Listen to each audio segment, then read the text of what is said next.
So next, coming up, we have Sister Varisha Khan. She was born in Dallas, Texas, and is a junior at the University of Washington.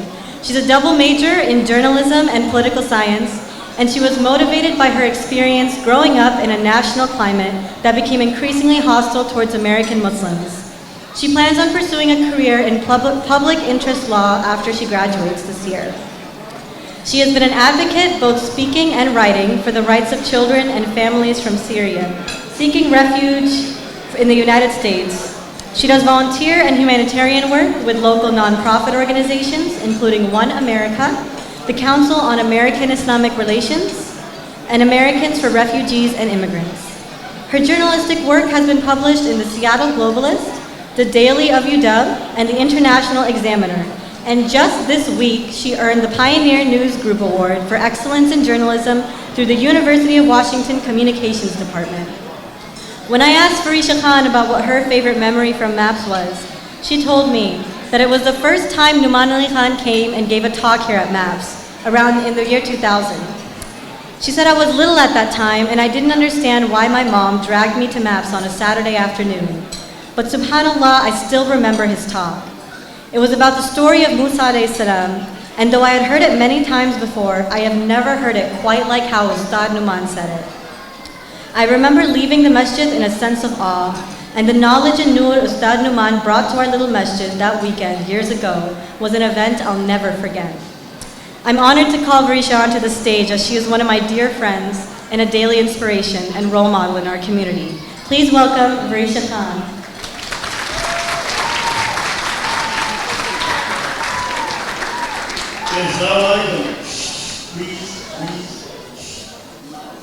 Please.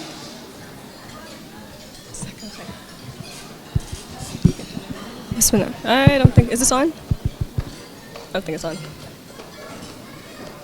Assalamu alaikum wa rahmatullahi wa barakatuh. Jazakallah khair Nagin for that excellent introduction. So as you know, my name is Varisha Khan, and I am from the East Side, as many of you may probably know. I want to give a little background about myself. I was born in Dallas, Texas, as Nagin mentioned. So it was nice that I've gotten to see the Dallas community grow up over time as I lived there many years ago. And to be able to see MAPS also grow up in the times that I've lived here. So having seen MAPS grow from its inception 10 years ago to where we are now, I'm lucky to have been able to grow up with MAPS over the years. In the early years, in the old office spaces that MAPS used to be in, I remember the days of going for Jummah, for iftar during Ramadan, for lectures like Ustad Numan's from a long time ago, and even for fun community social events. And even though there wasn't much that MAPS had to offer at that time, as a child, coming frequently to activities and events that promoted a sense of the foundation, as well as the building of a strong community, was vital to a child like me, and being able to take part in activities that helped me meet other young Muslims and to develop the sense of identity that I was able to establish at a young age.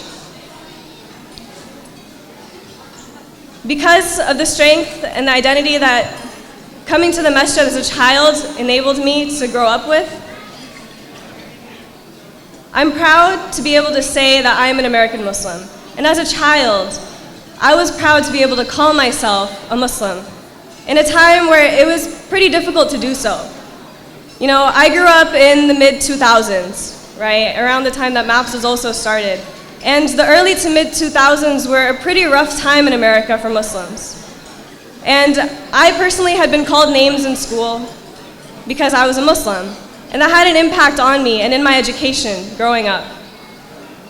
And I was often reminded by my peers, by my non-Muslim peers, that I was different because of the hijab that I wore. My iman was always being tested as a child, whether I knew it or not. And when you're an American Muslim in school, and even at home at times, it's not always easy to know how to make the right decision, or how to say no to something when you know it's wrong, or to stand up for your beliefs and your identity as a Muslim.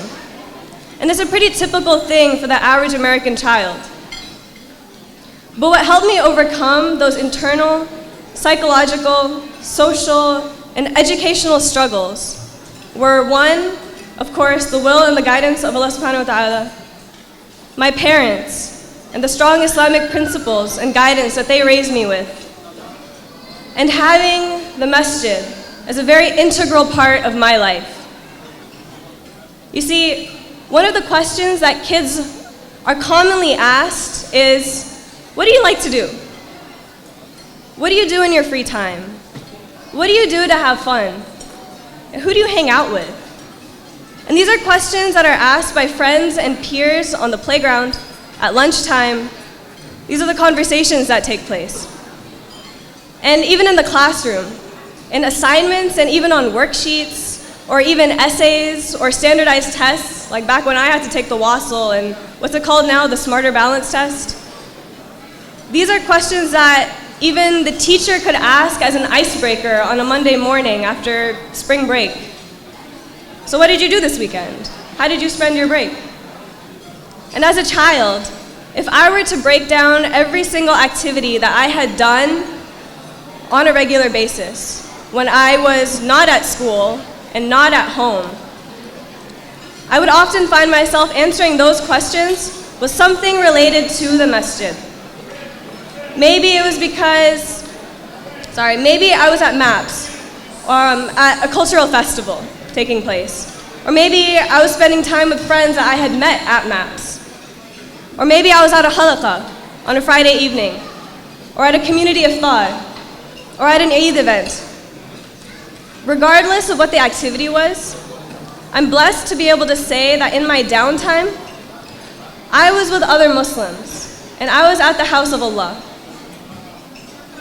And as I grew older, the more and more I became conscious that the masjid was an integral part of my life and a part of my identity. Knowing that gave me the confidence and gave me the strength to be able to speak about my identity and about my faith with my peers and with others. Because as I valued the space that was created for me to practice and learn and celebrate my faith, my confidence grew as I was solidified in my iman. Because what happens is, as you're developing your sense of self as a child, or as a teenager, or as an adolescent, as a college student, when you see people like you come together to practice your faith in a certain environment, that environment, all of its ups and downs, all of its successes and its shortcomings, all of the people you interact with, and all the experiences that you have, the good and the bad, all together become what you see and what you understand to be your religion. So if we're really trying to understand the youth, and we're trying to help the youth, and we're trying to save the youth, then one way of understanding the youth is by looking at the masjid through the eyes of a young American Muslim. Because we all know that sometimes it just takes one bad experience for a Muslim teenager or a child to not want to come back to the masjid. So the stakes of building a strong community and a strong support is vital and imperative for the support and the growth of our future Muslims, and for our children, for our community here in the East Side, in Seattle, in Washington State, in America, and in our ummah as a whole. So how has MAPS helped me and the others in my age group to live as American Muslim citizens? First, by grounding me in my deen, and not just through the words and the lessons that may or may not be as applicable to my everyday life, but are good to learn because they are part of Islam. But more specifically, what MAPS has provided, it was through individuals who understand what it's like to be raised in the country that I've been raised in, here, America. And when I come to MAPS for Jummah after I finish my classes on Fridays, so often I'm moved to tears by the khutbahs, by individuals from here and from across the nation that we bring in, who can relate to me, who understand what I have to go through every single day as an American Muslim, and who are able to answer the many, many questions that I and many others like me have about my religion with practical solutions and practical answers so that I know how to, say, call out my professors when they speak misinformation about Islam, or how to talk to my parents about some of my concerns, or how to find good friends that can uplift me in my iman. And going forward, always keeping the various needs of young Muslims in mind will truly help to realize the potential of Muslim youth. Because the issues that American Muslim youth face are just as diverse as our community is.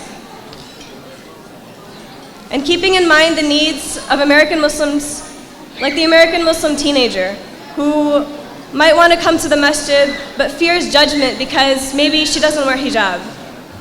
Or the one who wants to get more involved in the masjid and to give back to the community because that's their passion and that's their drive, but they feel like they don't have a space to do so. And for the one who walks into the masjid looking desperately for support, for someone who will listen to them when they feel like they have no one else to go to. And for the one who has 1,000,001 questions about Islam and truly wants to learn more, but doesn't know who to ask, that is both knowledgeable and relatable to them. This is the way that we can support our youth who truly are the future of our country. Because the more that our masjid is supportive and represents what the young American Muslims understand is our beautiful, inclusive, and uniting religion, the closer we will be to understanding and to building the future of the America that we want to see, for the future of our nation and for our ummah. Jazakallahu khairan. Assalamu alaikum.